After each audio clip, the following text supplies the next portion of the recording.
Firman Tuhan Harian.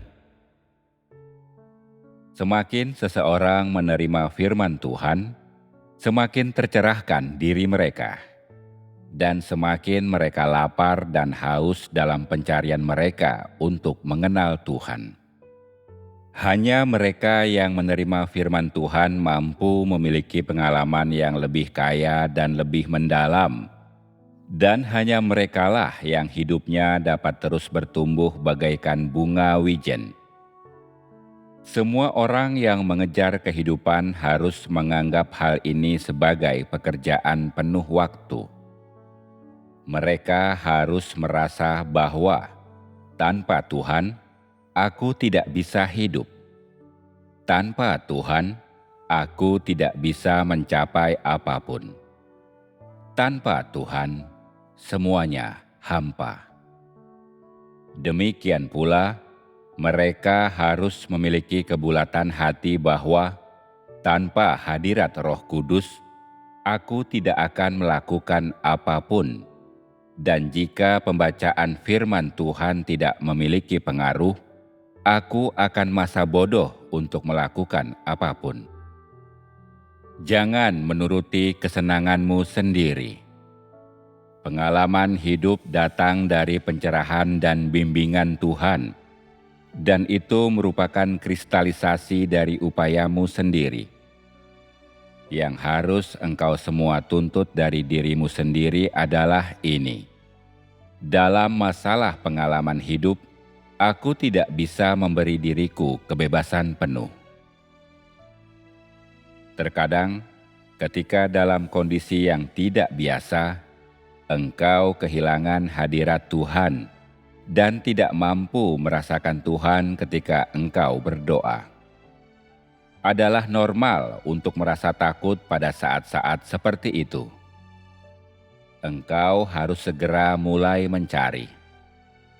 Jika tidak, Tuhan akan menjadi semakin terpisah darimu, dan engkau tidak akan memiliki hadirat Roh Kudus. Dan, terlebih lagi, pekerjaan Roh Kudus selama sehari, 2 hari, bahkan 1 atau 2 bulan.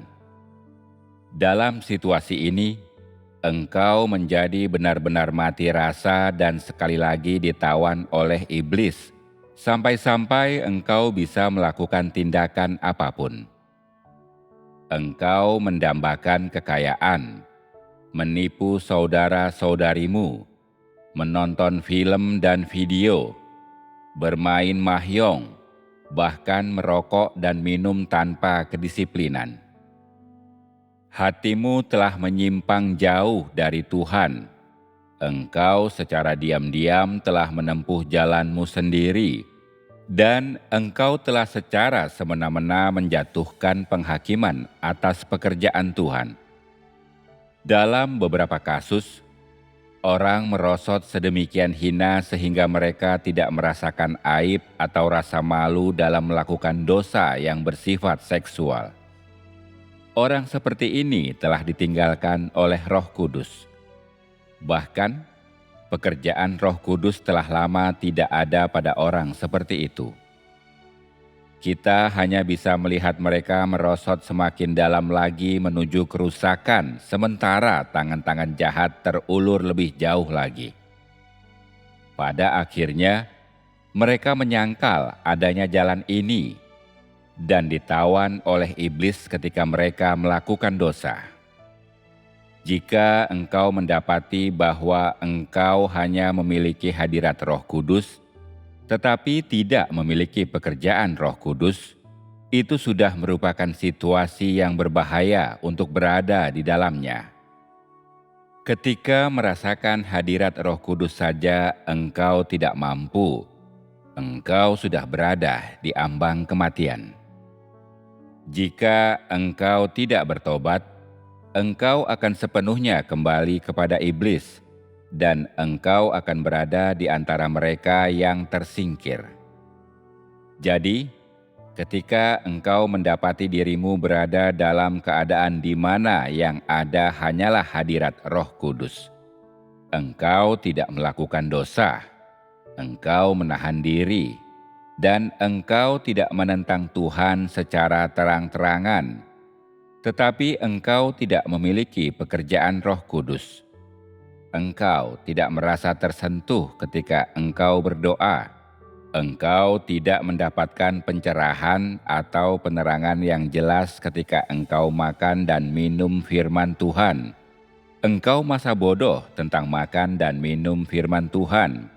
Tidak pernah ada pertumbuhan dalam hidupmu, dan engkau telah lama kehilangan penerangan yang besar. Pada saat-saat seperti itu, engkau harus lebih berhati-hati.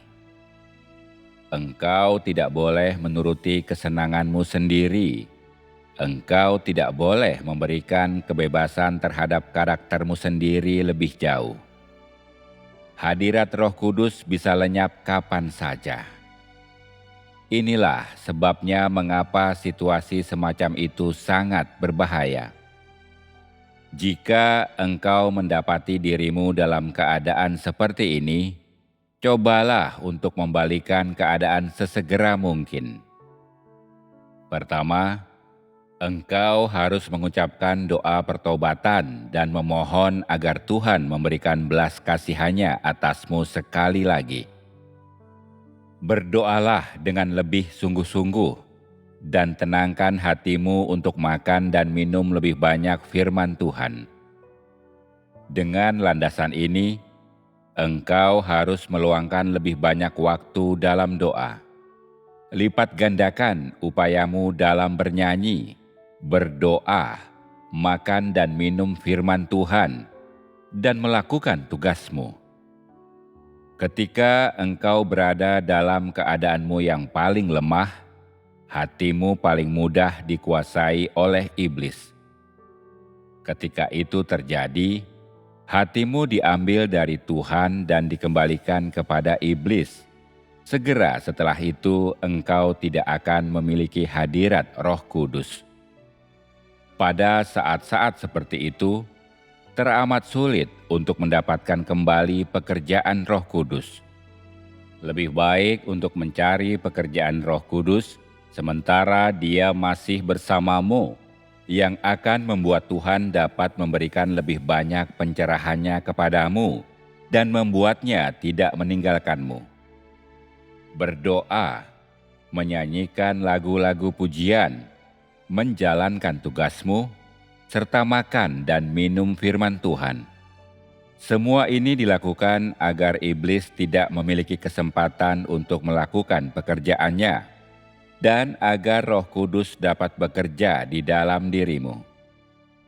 Jika engkau tidak mendapatkan kembali pekerjaan Roh Kudus dengan cara ini, jika engkau hanya menunggu, maka mendapatkan kembali pekerjaan Roh Kudus tidak akan mudah ketika engkau telah kehilangan hadirat Roh Kudus, kecuali Roh Kudus telah secara khusus menggerakkanmu, atau secara khusus menerangi dan mencerahkanmu.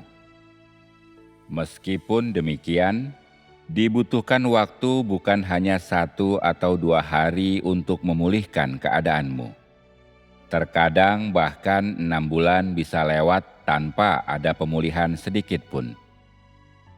Ini semua karena manusia terlalu lunak pada diri mereka sendiri, tidak mampu mengalami perkara-perkara dengan cara yang normal, dan karenanya ditinggalkan oleh Roh Kudus. Bahkan jika engkau mendapatkan kembali pekerjaan Roh Kudus, pekerjaan Tuhan saat ini mungkin tetap tidak terlalu jelas bagimu, karena engkau telah jauh tertinggal dalam pengalaman hidupmu, seolah-olah engkau telah tertinggal sangat jauh di belakang. Bukankah ini hal yang mengerikan? Meskipun demikian, aku memberitahu orang-orang seperti itu bahwa belum terlambat untuk bertobat sekarang, tetapi ada satu syarat. Engkau harus bekerja lebih keras dan tidak bersenang-senang dalam kemalasan. Jika orang lain berdoa 5 kali dalam sehari, engkau harus berdoa 10 kali. Jika orang lain makan dan minum firman Tuhan selama 2 jam sehari, engkau harus melakukannya selama 4 atau 6 jam. Dan jika orang lain mendengarkan nyanyian pujian selama 2 jam, engkau harus mendengarkan setidaknya setengah hari. Sering-seringlah dalam damai di hadapan Tuhan dan pikirkanlah kasih Tuhan, sampai engkau tergerak, hatimu kembali kepada Tuhan, dan engkau tidak lagi berani menyimpang dari Tuhan. Baru pada saat itulah penerapanmu akan menghasilkan buah. Baru pada saat itulah engkau dapat memulihkan keadaanmu sebelumnya yang normal.